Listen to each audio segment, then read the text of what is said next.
But let's go stateside now and look at the rather dramatic dust-up that Donald Trump is having with Twitter. Because extraordinarily, the president has signed an executive order aimed at removing some of the legal protections given to social media platforms. He said the firms had unchecked power to censor and edit the views of users. President Trump has regularly accused platforms such as Twitter and Facebook of stifling conservative voices, not his own, and more's the shame. But let's find out whether this law will actually make a difference. Let's speak to Alex Krasodomski-Jones, who is a director at the Center for the Analysis of Social Media. Mr. Krasodomski-Jones, welcome to Talk Radio. Thanks for having me. Now, I'm delighted to say not only can we hear you, but we can see you if you're watching Talk Radio on YouTube, Facebook, or Twitter before they get closed down. You can see Alex's handsome face. Now, Alex, first of all, what's your reaction to this news from the United States? Honestly, I'm quite surprised. I did not expect Twitter to take a step like this, despite the fact there have been a lot of calls over the past 3 or 4 years for somebody to step up and do something. Perhaps I'm less surprised by the president's reaction. Well, indeed. I mean, it's strange that he has a problem with Twitter, given that it's been an amazing political tool for him over the years. I mean, him complaining about Twitter is like Dracula complaining about blood banks. Right. I think what this represents is not just a sort of personal offence. I'm sure that, contradicting the president is probably a good way to upset him. But I think it also, as you say, represents a chink in the armor. This was, one of the key ways social media that he found in the 2016 election to eventually, take office. And now, obviously, you have an election coming up, and basically, what Twitter's done is make him look a bit stupid on a platform that he feels like he owns. And so I think, that's one of the main reasons why he's so upset. How will this executive order change life for Twitter and its users, do you think, if at all?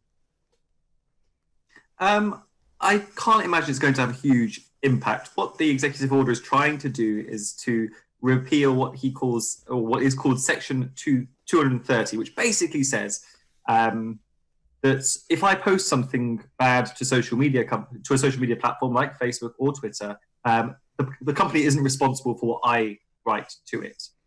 And that's the protection that Section 230 gives these platforms. And he's talking about getting rid of that. Now, that is an enormous step. Without that protection, Facebook and Twitter do not exist in the way that they currently are able to function.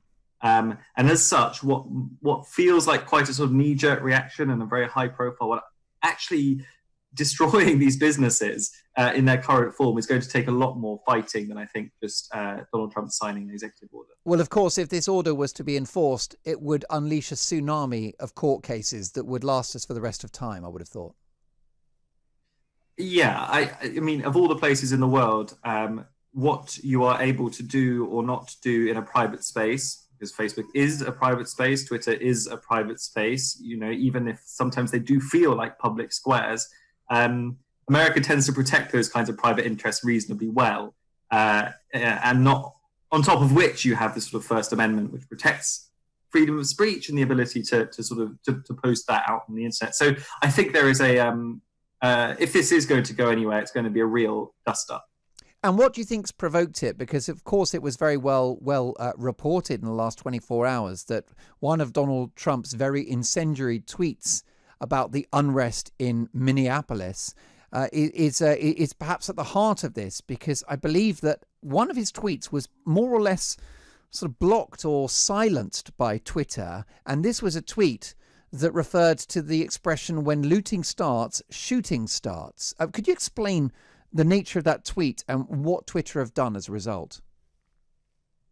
So the presidential account has been tweeting sort of variously, increasingly unhinged stuff over the past month. There's been a lot of conspiracy theories centering around some journalist who's been critical of Trump. He's now accusing him of murdering somebody, and it's sort of been building up. And this most recent one, there is currently rioting taking place in the city of Minneapolis in the US after a man was murdered there by the cops. Yeah.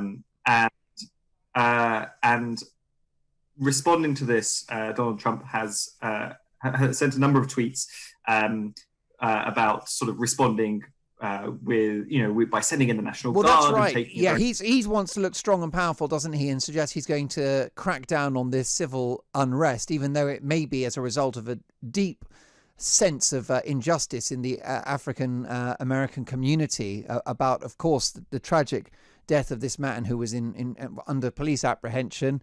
So the story goes, he was desperate to breathe, and he had a police officer's knee on his neck, and he died whilst being apprehended by the police. It's obviously a massive and tragic story. And so we obviously have this tweet from Donald Trump. He wants to look tough, and he says, when the looting starts, the shooting starts. And this would, according to Twitter, be an incitement to violence, and that's why they blocked it. That's right. So now if you go to view that tweet, there's a little banner that says this is potentially an incitement to violence. And not only that, you can't reply to the tweet. And as far as I can tell, you can't share that tweet. You can't retweet it. So it's limited on the platform. And this is, I think, the first time that something like this has been, a decision like this has been made. Now, Twitter makes some, there have been ongoing, changes that have been made to platforms like this in the wake of especially the accusations around Russian interference and hacking and fake news in the 2016 elections. You might remember there was a big furore about political advertising on social media platforms. Now, Twitter banned it. Facebook did not. In fact, Mark Zuckerberg has come out quite strongly over the past 24 hours and saying that it's not the role of social media platforms to fact check the stuff that's on them. Now, Twitter appears to be taking a different line. So we are also seeing a kind of a battle of ideas in Silicon Valley as to what the best way to run a social media company in 2020 is. Indeed. Is this a clear and present danger, A, to social media companies, and B, to free speech in America, do you think? I think I think, as you alluded to earlier, it's quite bold of Donald Trump to suggest that he's being censored by Twitter, with his 80 million followers and his free access to the platform as he sees fit, unless he starts sort of tweeting things. And another one that went out yesterday was retweeting a video in which one of the speakers says that the only good Democrat is a dead Democrat. It's pretty extreme stuff. I'm not surprised that Twitter have taken action. Well, he's had a long and checkered history with Twitter, as you say, and retweeting terrorists, right-wing extremists, white supremacists, and all the rest of it. Right. There is this ongoing debate, which we don't see so much in the UK. These platforms are global platforms. So Twitter, on the one hand, has to deal with us in the UK and our parliament and the online harms bill and our sort of increase. In the UK, there's a strong sense that we want more to be done to prevent harm on these platforms.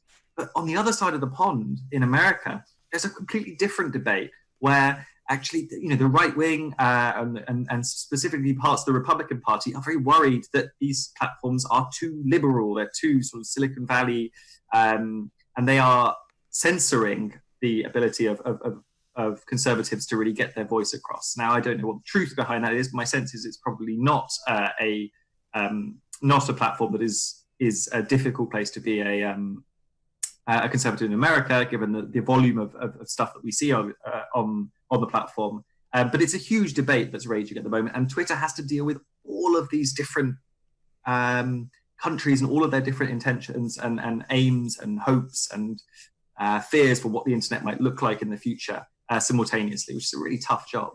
If Donald Trump says that Twitter is politically biased, isn't the whole point that with a multitude of views on Twitter, it all balances itself out and that the ecosystem polices itself quite well? I mean, what's your view of Twitter? Do you think it is politically biased one way or another? Honestly, I couldn't tell, given that I live in my own little echo chamber that sort of feeds back to me what I want. When we look into trying to sort of understand how different political groups use the platform, they use it, right? We can find the extremists, we can find the liberals, we can find the conservatives. They are all out there using this platform to get their message out.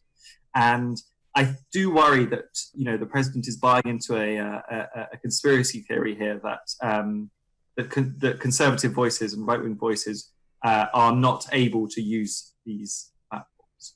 Indeed. Before we let you go, Alex, this is the hardy perennial around debates of social media are that on the one hand, they claim just to be a platform for views, but on the other hand, behave very much like publishers. You'll be aware of that tension within their role. Do you think that this executive order could do anything to tip the balance either way? So the executive order wants them to be publishers and wants them to take more responsibility over the content on that platform. Whether it will get there, as I say, that distinction, hazy as it is, perennial as the debate is a fundamental linchpin of why these companies are able to do what they want, to operate the kind of business that they do. And if you revoke it, it is disastrous for platforms like this. There are lots of alternative social media networks to Facebook and Twitter, often with much looser editorial standards, even some that really play into hosting much more extreme conversations. I'm getting emails from them saying that repealing Section 230 would be a disaster. There is a real fear, I think, among the technology community that by making platforms liable for what we as the users post to them will be the death knell for these companies. Indeed. And of course, the great irony of this conversation is that as we are speaking on air just 20 minutes ago, Donald Trump has tweeted revoke 230 exclamation mark. He's also tweeted China exclamation mark, bit of a non sequitur. Not sure what that means. And Twitter is doing nothing about all of the lies and propaganda being put out by China or the radical left Democratic Party. And of course, he's expressing these views on Twitter. You couldn't make it up. No, I can't imagine that he will be deleting his account in protest, as is once or has been fashionable to do. Not going to happen anytime soon. Many thanks for your time, Alex Krasadomski-Jones, who is a director at the Centre for the Analysis of Social Media, and he's also part of the highly respected think tank Demos. This is Talk Radio Drive.